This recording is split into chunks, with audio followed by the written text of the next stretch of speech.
Hey guys, welcome back to my YouTube channel. मैं प्रवीण। मैं आपको हेयर ट्रांसप्लांट से रिलेटेड इस चैनल पर सारी वीडियो शेयर करते आया हूं। आज मैं अपना बता दूं कि मैंने अपना हेयर ट्रांसप्लांट कराया है। हेयर ट्रांसप्लांट कराने से पहले मेरी कंडीशन कुछ इस तरीके से थी। मेरा जो रिजल्ट आया तो रिजल्ट आप देख ही सकते हो कि मेरा रिजल्ट कुछ इस तरीके से नेचुरली है। और मेरा रिजल्ट आने के बाद मेरी कंडीशन आपके सामने ही है। आज मैं एक दवा के बारे में डिस्कस करने आया हूँ, मिनॉक्सिडिल। मिनॉक्सिडिल का नाम बहुत आता है। जिसके हेयर फॉल हो रहे हैं, जिसके बाल पतले हो रहे हैं और जिनके बाल झड़ चुके हैं काफ़ी, तो उनको ऐसा लगता है कि क्या मिनॉक्सिडिल काम करती है। तो सारे इन टॉपिक्स को लेकर हम इस वीडियो में चर्चा करेंगे। मिनॉक्सिडिल क्या है? तो मिनॉक्सिडिल एक प्रकार का ये लोशन है जिसको मैं इस्तेमाल करता हूँ। ठीक है, ये जब पेशेंट ने इसका इस्तेमाल किया और उनके अनवांटेड हेयर स्टार्ट होने लगे तो उन्होंने डॉक्टर से इसकी शिकायत की, जिससे उनको पता चला कि ये दवा इस जगह पर काम आ सकती है। तो इसका इस्तेमाल वो पेशेंट करते हैं जिनके बाल झड़ चुके हैं या झड़ रहे हैं, एकदम से क्या है चिकनापन नहीं आया, जिनके बाल थोड़े बहुत हैं और जिनके बाल पतले हो रहे हैं, वो लोग इसका इस्तेमाल करते हैं। मिनॉक्सिडिल कितने प्रकार से मार्केट में अवेलेबल होती है? एक जेल फॉर्म में होती है, एक होती है फॉर्म, जो कभी शेविंग कराने जाते हैं तो लगा देते हैं, जैसे हमारे बुंदेलखंड में फसूकर बोलते हैं। तो उस तरीके से क्या है कि वो फॉर्म आती है और इसके अलावा एक लोशन आता है। ठीक है, तो जेल, फॉर्म और लोशन 3 टाइप की होती है। तो हम इसमें से जो हम इस्तेमाल करते हैं जेल करते हैं। तो जेल में क्या होता है, लोशन करते हैं। लोशन में क्या होता है कि लोशन में एक ड्रॉप होता है, ड्रॉपर से प्रॉपर उसको लगा सकते हैं, या स्प्रे से जब ज़्यादा ही बॉल्ड हो जाए तो स्प्रे से स्प्रे कर सकते हैं। मिनॉक्सिडिल आखिर कैसे काम करती है? जैसे ही हम स्कैल्प पर लगाते हैं और लगाने के बाद क्या होता है कि ब्लड सर्कुलेशन बढ़ता है और ब्लड थोड़ा पतला होता है। और ब्लड सर्कुलेशन जब बढ़ेगा तो ब्लड के अंदर ऑक्सीजन होती है, ग्रोथ फैक्टर होते हैं, न्यूट्रिशन होते हैं। तो ये सारी चीज़ें जब हमारी बॉडी में फ्लो होती हैं तो हमारे स्कैल्प में भी फ्लो होंगी। तो क्या होगा कि हमारे जो बालों की जड़ हैं, उन जड़ों को क्या होगा कि ग्रोथ फैक्टर मिलेंगे, जिससे हमारे बालों को इम्प्रूवमेंट मिलेगा। और जो पतले बाल हैं वो मोटे होंगे।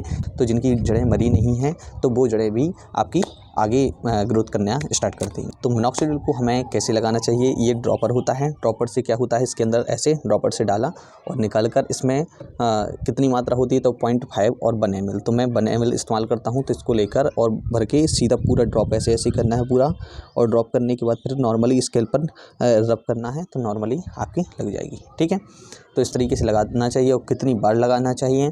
तो आप जैसे ज़्यादा हेयर लॉस हो रहा है स्टार्टिंग में तो आप दोनों टाइम लगाएं। और इसके अलावा आप इसकी मात्रा मैंने बता ही दी कि 0.5 से 1 ml आप इस्तेमाल इसका कर सकते हैं।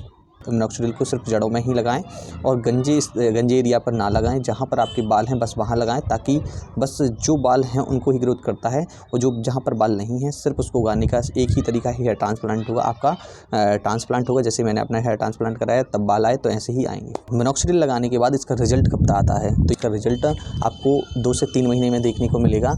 आपका जो पहला मंथ होगा तो पहले मंथ में क्या होगा कि आपकी हेयर फॉल बढ़ जाएंगे। से जब आपके पतले बाल टूट कर गिरेंगे फिर उसके बाद आपके मोटे बाल उगेंगे, तो वैसे ही आपका रिजल्ट आएगा। सेकंड या थर्ड मंथ से आपका रिजल्ट आना स्टार्ट हो जाएगा। और जैसे ही आपके बाल मोटे होंगे तो आपको खुद ही पता चल जाएगा। मिनॉक्सिडिल को किस उम्र में लगाना चाहिए? तो मिनॉक्सिडिल को कोई उम्र नहीं है। जिस उम्र में आपका हेयर फॉल होता है तो बस आप उस उम्र में लगा सकते हैं। आपकी एज कितनी ज़्यादा भी हो कितनी कम भी हो तो उससे कोई फ़र्क नहीं पड़ने वाला।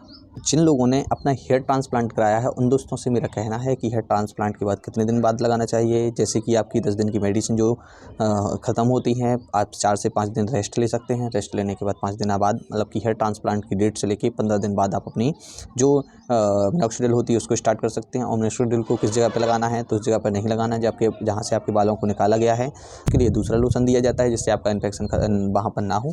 आप सिर्फ उस जगह पर जो मिनॉक्सिडिल लगाना है तो मिनॉक्सिडिल सिर्फ उस जगह पर लगाएं जहाँ पर आपने हेयर ट्रांसप्लांट कराया है। और ज़्यादा खरोंचने की ज़रूरत नहीं होती, नॉर्मली आप बस लगाएं। आप जैसे ही 1-1.5 महीना होगा तो आप बिल्कुल नॉर्मल हो जाएंगे। मैं कौन सा मिनॉक्सिडिल यूज़ करता हूँ? तो मैंने स्टार्टिंग में ही बता दिया था कि मैं फॉलीबूस्ट का मिनॉक्सिडिल करता हूँ। इसकी पिक्चर मैं आपको डाल देता हूँ, इसको आप देख लीजिए। मैं ये वाला मिनॉक्सिडिल इस्तेमाल करता हूँ। इसमें 5% मिनॉक्सिडिल होता है। ठीक है, मिनॉक्सिडिल से लोगों का कहना है कि रूसी आती है। तो हाँ, किसी किसी को हो जाती है रूसी, वो जिसमें अल्कोहल होता है तो उससे रूसी हो जाती है। तो आप बिना अल्कोहल वाले इसका मिनॉक्सिडिल का इस्तेमाल कर सकते हैं, जिससे आपको रूसी ना हो। कौन सी प्राइस में मिनॉक्सिडिल लेना सही है? क्योंकि कम प्राइस से लेके बहुत ज़्यादा 2000-3000 तक भी, मतलब 500 से लेके 2000-3000 4-5 हज़ार तक भी मिनॉक्सिडिल आते हैं। तो आपको ऐसा है कि मैंने 650 रुपये का जो मिनॉक्सिडिल मैं इस्तेमाल करता हूँ वो काफ़ी अच्छा काम करता है। आपके सामने रिजल्ट ही है, तो कोई ज़्यादा पैसा लगाने की ज़रूरत नहीं है, आप इसी मिनॉक्सिडिल का इस्तेमाल कर सकते हैं। सबसे लास्ट में एक बात इम्पॉर्टेंट आती है, मिनॉक्सिडिल हमें कब तक लगाना है, इसको बंद करने का तरीका आखिर हमारा क्या होना चाहिए जिससे हमें कोई साइड इफ़ेक्ट ना हो, कोई परेशानी ना हो और हमारे बाल फिर से ना झड़ें। तो इसको लगाने का तरीका सिर्फ एकमात्र यही है कि कब तक इसको लगाना है, जब तक आपका रिजल्ट ठीक ठाक ना आ जाए, या 6 मंथ, 1 साल, 2 साल, जब तक भी 2 साल तक भी लोग लगाते हैं। मैंने भी लगभग 1 साल तक इस्तेमाल इसका किया है, अभी भी मेरे पास है, कभी मुझे ज़रूरत लगती है तो मैं लगा लेता हूँ। और इसको बंद करने का तरीका ये है कि आप पहले डेली लगाते हैं, पहले दोनों टाइम लगाते हैं तो उसको एक टाइम कर दें कुछ दिन तक, कुछ दिन बाद आप अल्टरनेट डेज़ कर दें, अल्टरनेट डे के बाद 3 दिन में कर दें, हफ्ता में 1 दिन कर दें, फिर उसके बाद 15 दिन में 1 बार कर दें, 1 महीने में 1 बार कर दें। तो ऐसे-ऐसे करके उसको ख़त्म कर सकते हैं।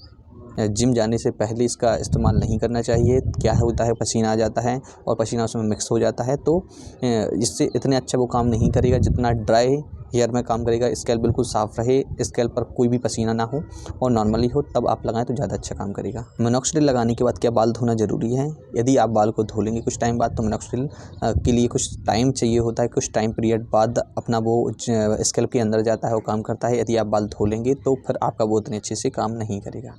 हेयर ड्रायर का इस्तेमाल करना चाहिए? तो बिल्कुल नहीं। इसलिए नहीं करना चाहिए क्योंकि आप यदि हेयर ड्रायर का इस्तेमाल करते हैं तो उस जगह पर क्या होता है, हीटिंग ज़्यादा स्टार्ट हो जाती है, तो वो उतने तरीके से उस तरीके से काम नहीं कर पाता है। क्योंकि आप उसकी बॉटल पर खुद देखिए कि इसको कितने % कितने डिग्री सेल्सियस पर रखना चाहिए। आप अपनी बॉडी का टेम्परेचर बढ़ाएंगे तो जिससे आपका क्या होगा कि उतने अच्छे से काम नहीं कर पाएगा। तो ये सारी जानकारी मैंने आपको बता दी है। तो इस वीडियो में मैंने काफ़ी सारी इन्फॉर्मेशन निकाल के आपको शेयर की है। वीडियो आपको अच्छा लगा तो जल्दी से आप वीडियो को लाइक कर दें और जल्दी से आप सब्सक्राइब कर दें, क्योंकि सब्सक्राइब बहुत कम लोग करते हैं, देखते बहुत लोग ज़्यादा हैं। तो मेरा कहना है, रिक्वेस्ट है कि इस चैनल को और अच्छा ग्रो चाहिए और अच्छे लोगों के रिजल्ट चाहिए, सारी जानकारी और भी प्रॉपर काफ़ी स्टडी के बाद आपको सारी इन्फॉर्मेशन को सही चाहिए। क्योंकि मैंने J9 हर एक चीज़ शेयर करता हूँ इस चैनल पर। एक भी वीडियो ऐसा नहीं है जिसमें मैंने कोई भी फ्रॉड बात की है, कोई भी गड़बड़ बात की है। तो जल्दी से आप सब्सक्राइब कर दें और दोस्तों को शेयर कर दें जिसको इसकी ज़रूरत है।